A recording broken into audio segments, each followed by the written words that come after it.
Hello everybody, it's wee Paddy here from across a shuck, and the video today is the Star Wars special. It's the R2D2. Now I know there's lots of these videos out there, but you haven't had my take on them, and mine's usually a wee bit different than most people's. I don't know if that's a good thing or not, but it is. It's only a wee bit different. What can I tell you about the knife? I'm going to give you the specs first, and it's just a brief run through because they're all out there. If you want them, they're not hard to find. They haven't changed from the original model. This one's just in D2.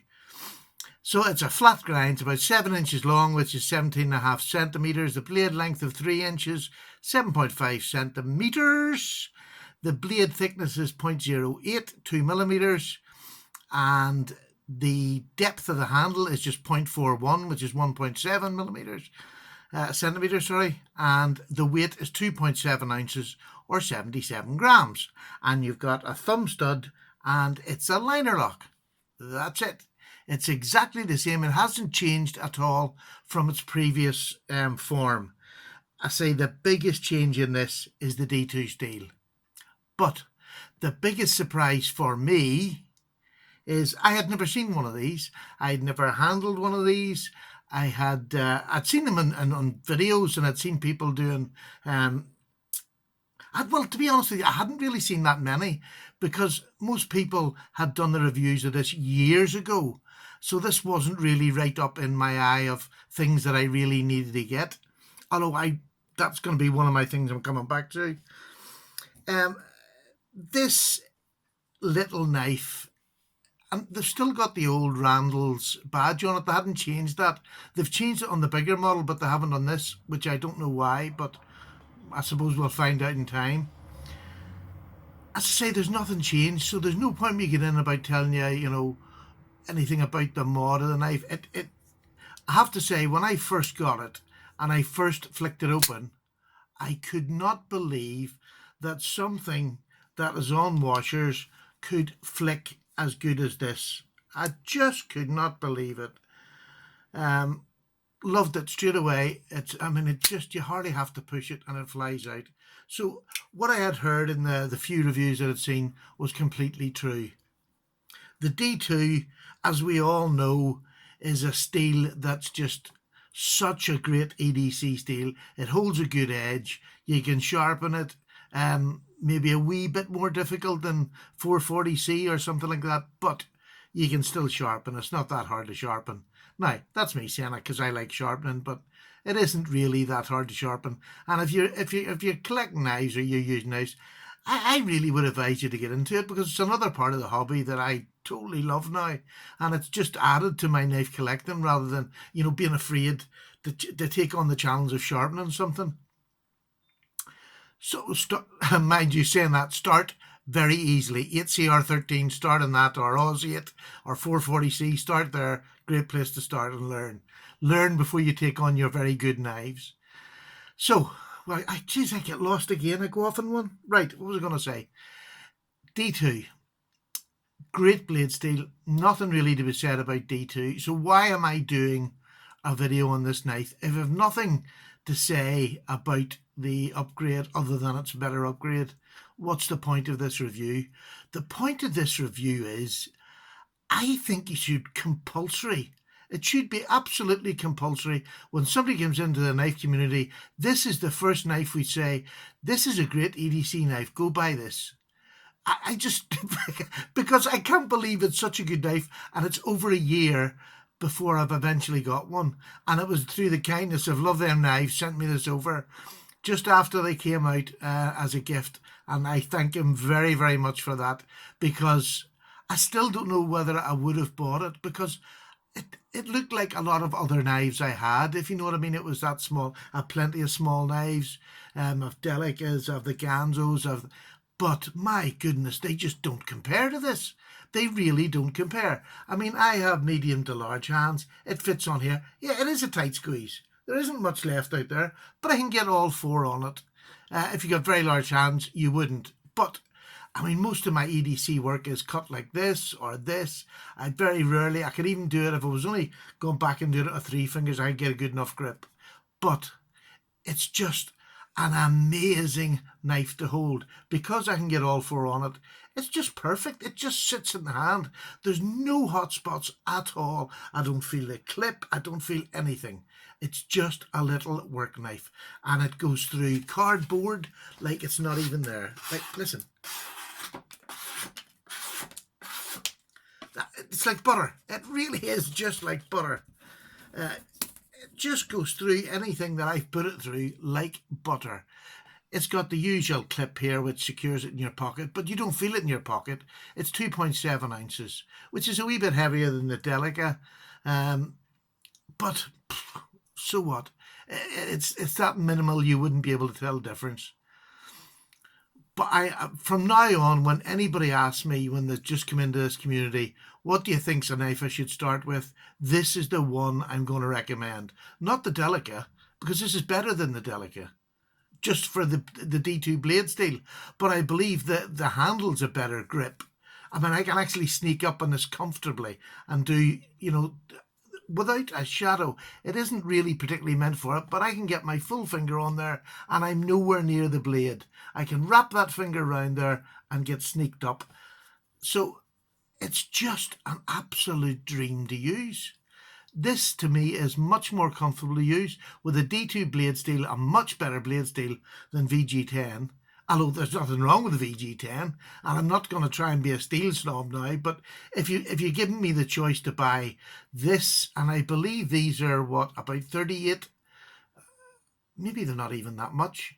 Say $35 to $40. I can't remember what they were now. And the Delica, which is, one of my favourite knives, is now, what is it in America, about $70, maybe more. I think it's gone up. I think it's maybe $80, $90 for a Delica. There's no comparison. Absolutely no comparison. This, sorry, is a knife of the past. This is the future of small, cheap EDC knives. I mean, I love my Ganzos, right? And I brought one out here to show you. This is one that I compare to an awful lot of things. It's my gentleman folder. It's the Ganzo Firebird, and it's the F753M. And I compare that to so many things. Look at the size. They're near enough the same size. There's not much difference between them. This is a great cutter, it's a great slicer, but it's not as good as this. This is 440C D2 steel. So this is cheaper. I can probably buy two of these to one of these, but that's still not going to make this a better knife than this. And just two of them is not good enough to overtake this. This will be the better. This is a knife that you would have probably for life because it is such a well-made, lovely knife. I really do genuinely mean that. And I love this knife. So, R2D2. The name has definitely taken off now. It is definitely the Star Wars knife. I'm not going to rattle on about it, but I honestly believe that it's nearly our duty when people come around is to recommend this knife as a starting place for EDC knives, and then you can go from there. But there's no point starting on I've got a Rat 1 now. Now it's in the old steel, but Steve Kluver sent it to me. Generous gift again, along with another knife. Absolutely stunning. Big knife, big work knife. So comfortable. It's massive compared to it. Yet the how do you explain it? It's massive compared to this. I should have brought it in to show you, but the handle grip is as comfortable as this is. Although this is much smaller, my hands are compressed a wee bit more, but the bigger one is a huge big grip. I can nearly open my fingers up like this and go around it. But this is the same comfort as the one, but it's a huge big blade for a work knife. So, but getting people to start at this for an EDC, it's like I keep saying, when you're starting EDC, if it's light, if it's not going to affect what else is in your pocket, you'll carry it more often. And in the beginning, EDC is just that, getting repetitive, doing it and getting used to carrying a knife. Because once you carry a knife, that's it. You can't stop. It's not something you can turn off and on. Not if you're a knife lover. If you're a knife collector, it might be different. I really don't know. But as a knife lover and a knife user, All right, albeit light use. I mean, I'm not going to say I'm a heavy user, but the lighter it is, the better it is. The better it is, the more likely it is you're gonna carry it every day to get started. So I believe in starting somewhere around this size, and then you can work up to see what you want. Some people like big 6, 7 ounce knives to carry about, and that's absolutely fine, and more power to them. I honestly don't mind a heavy knife. But for most days, I just want a little knife that I can take out to do my jobs. If I know I'm going to, do bigger jobs, I'll get a bigger knife out, I'll take a bigger knife out with me. This will do anything though. With the D2 blade on this will do anything and will last all day. Without a doubt. Without a doubt, it'll last all day. So, I am not going to go on that much. I'm going to show you, this is the Delica, right? And I'll just do the hold-ups once again. This is just a comparison. This is the Delica. It's near enough the same size as the Delica. So these two are very comparable, and for years they sort of went with each other, although this was always dearer. But because this was Aussie steel, it always was the lower knife, and now I believe it's taken over. I would never ever buy a Delica when I can get a D2, one of these. Never. Just, I don't see the point. And it's not G10, it's plastic, but it's absolutely lovely to grip onto. It's not going to, because of this forward choil here, the front grip, you're never going to slip. You're never going to slip down that blade, so that's not a worry. That doesn't have to be, the scales don't have to be super grippy. So that's it compared to that. And that's it compared to my other little favourite, which is my Ganzo. And, the Ganzo 740, I do place up against the Delica. There's not that much difference. There is a bit of difference, but not that much between 440 and VG10. There really isn't, if it's heat treated well, and Ganzo do heat treat. But that's a lovely knife. Again, same size, very, very comfortable in hand because it looks very similar to it. If you look, the handle is very similar. There is a nice forward choil on that. Oh, I'm going to cut myself. But another great wee knife. But without doubt, my favourite and my new best small EDC, is this. This could be a secondary EDC if you wanted it to be. If you do carry a big knife, there's nothing better than this as a secondary. Just carry it. It is a beautiful knife. So I'm going to leave it at that, folks. I'm starting to wrap it on a bit, but I highly, highly recommend this. If you haven't tried one, try one now. I have no doubt in saying that, unless you've got huge hands, this is not for you.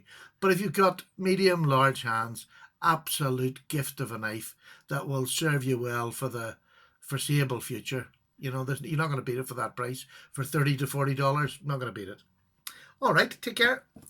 Wee Paddy's away for a cup of tea because I haven't got one. Right, bye now. Bye.